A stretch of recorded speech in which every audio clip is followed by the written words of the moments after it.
Good morning, my Real News Midday TV family. Thank you so much for tuning in this morning, and I'm wishing for everyone a wonderful and a productive day. And in the news this morning, Rockingham Road, a man missing.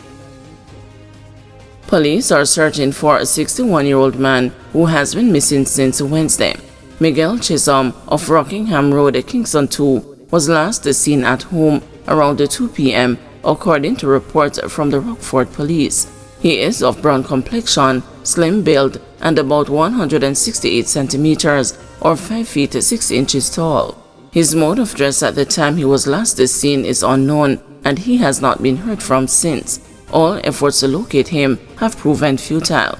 Anyone knowing the whereabouts of Miguel Chisholm is being asked to contact the Rockford police at 876-922-2941, the 119 police emergency number, or the nearest police station. JFJ appalled by surge in fatal shootings by members of the security forces. Advocacy group Jamaicans for Justice says the progress made in recent decades in holding law enforcement accountable is at a serious risk, as it expresses alarm about the sharp increase in fatal shootings by security forces this year.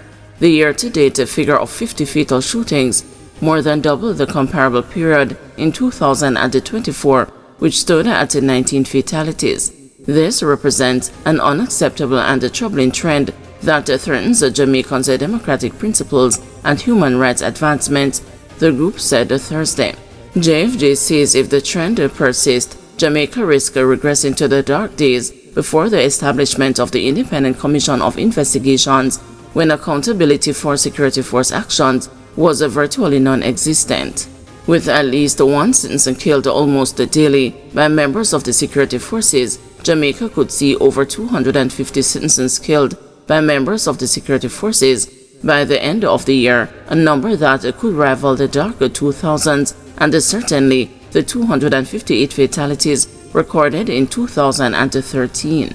The JFJ says it is not making assertions that the incidents are extrajudicial killings, but bemoaned the common pattern of no body-worn cameras being reported as issued or worn in fatal encounters.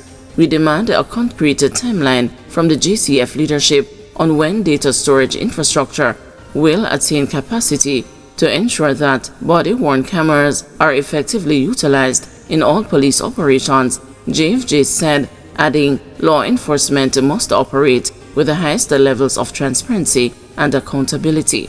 We cannot allow this rollback of progress to continue unchecked. Video of attack disclosed to defense in Kingston Tech murder case. A video recording of the stabbing incident has been disclosed to the defense in the case of the Kingston Technical High student charged with murdering her schoolmate 2 years ago. The disclosure was made during a plea and a case management hearing in the Home Circuit Court in downtown Kingston on Wednesday. The accused student has been remanded until March 19, when the hearing will continue. The female student was charged with the fatal stabbing of 16-year-old Michian Campbell on September 29, 2022. It is reported that both girls had an argument which turned physical, and a knife was brought into play. Campbell was stabbed in the neck and later pronounced dead at the hospital. A video of the alleged attack, which surfaced after the incident, shows Campbell being collared by the accused before being stabbed. Attorneys at law Kimberly Whitaker and Karen Wilson are representing the accused teenager.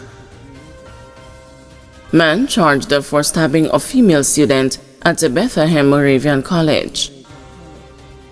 The St. Elizabeth police have charged a 31-year-old man for stabbing his 21-year-old ex-girlfriend during a dispute at the Bethlehem Moravian College in Malvern. The woman is a student at the college. Adrian Taylor, a farmer and a teller of Hatfield District in Westmoreland, is charged with unlawful wounding.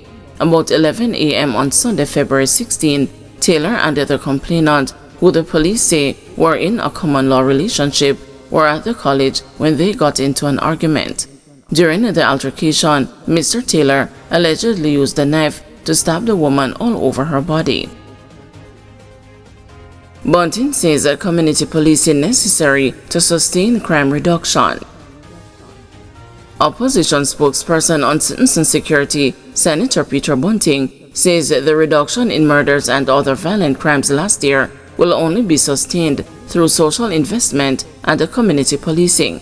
He says it is unfortunate that it took the government 8 years to reduce the crime figures to the number they inherited from the People's National Party administration. Senator Bunting pointed out that murders increased as high as 25% after the Jamaica Labour Party was elected to lead the government. He asserted that the reduction in murders last year is due to the return of what he describes as traditional and professional policing instead of the use of states of public emergency to curtail crime and violence. But Senator Bunting said there is still a long way to go for long-term success. The long-term success, it will only be sustained by lifting our communities, investing our communities. We don't want communities with what the experts refer to as criminogenic environments. We want our communities to be well developed. We want them to have parks. We want them to have social areas. We want to have regular community policing with patrols who know people. We don't want them to only be exposed to paramilitary style policing and so on. So that is what will guarantee the long-term success of policing. I'm not involved. Vaz says he had no knowledge of SSL building transfer. Minister of Science, Energy, Telecommunications and Transport Darrell Vaz is condemning what he describes as lies and misleading information regarding his involvement in the ownership of a building that formerly housed embattled brokerage stocks and securities limited. Vaz slammed the individuals on social media whom he said has tried to imply impropriety by involving him in the transfer of the building, which reportedly belongs to his daughter-in-law jointly with her brother. The minister maintained that the building had been bought by the young woman's father, Christopher Borman, in 2013, long prior to her marriage to Vaz's son. In a statement on Thursday, he said, after concluding the 2013 purchase, Mr. Borman had leased the building back to the owners of SSL. SSL currently no longer operates from the building. Mr. Borman last year transferred the building to his daughter and his son. The 2023 transfer of the building by Mr. Borman to his children was handled by a well-known law firm in which the current PNP president is and has been a long-standing senior partner. The referenced legitimate transactions have absolutely nothing to do with me, Vaz stressed.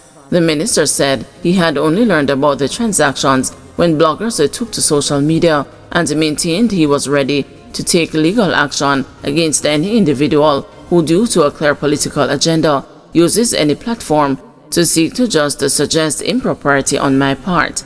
SSL was hit by fraud allegations following the discovery that billions of dollars were missing from various customer accounts.